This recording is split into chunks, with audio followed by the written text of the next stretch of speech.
Welcome back, everybody, to another episode. Today I'll be making a Japanese cheesecake. This recipe was inspired by Uncle Tetsu's cheesecake. Japanese cheesecake is characterized by having a jiggly texture with a super soft and airy sponge. As you can imagine, with such a famous recipe, they don't advertise it, but I think I got it as close as you can get with a home kitchen. Let's get started. You're going to need 1 cup of cream cheese, quarter cup of unsalted butter, half a cup of milk, 5 eggs separated, quarter cup of flour, 2/3 cup of white granulated sugar.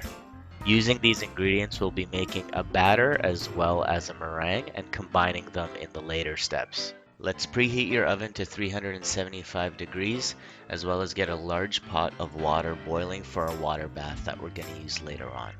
Now, it's important to note here that Uncle Tetsu's and other Japanese cake shops, they have specified ovens that cook at 2 different temperatures at the same time, where they cook at a higher temperature on top of the oven and a lower temperature on the bottom. So they have a very unique coloring to the cake. We're not going to be able to do that at home, but we're going to get pretty close. You will need to line the bottom and sides of an 8-inch cake pan with parchment paper. Butter or grease the pan to stop the paper from moving around.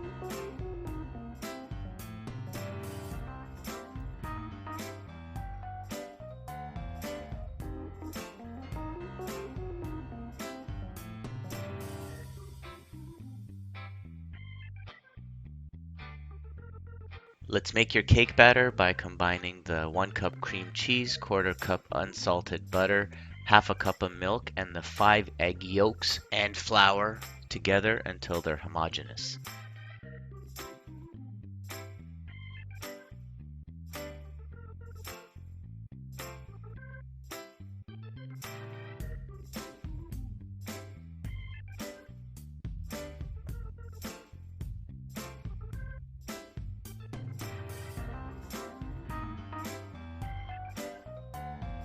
To make the meringue, you're just going to whisk the 5 white egg whites and sugar to medium peaks.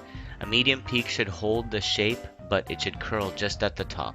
Mine is a little bit closer to a hard peak, but it shouldn't matter too much. The meringue texture is what's going to separate this from other cheesecake recipes. It's going to add that airiness to the cheesecake that you don't get in a standard cheesecake.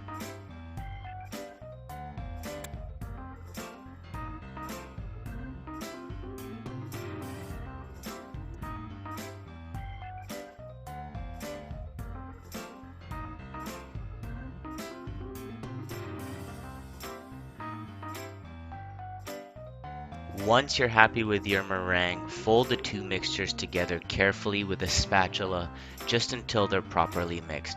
You don't want to overdo this part because it's going to take the air out of your mixture.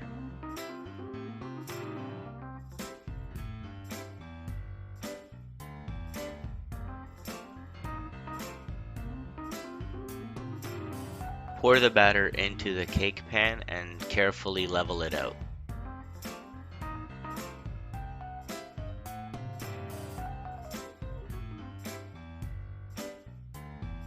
Now get a pan larger than your cake pan to prepare the water bath. You're going to put the boiling water into the larger pan, and if you need to, put something like a tea towel between the 2 pans. This acts as almost like an insulator to stop the direct heat from hitting the cake pan.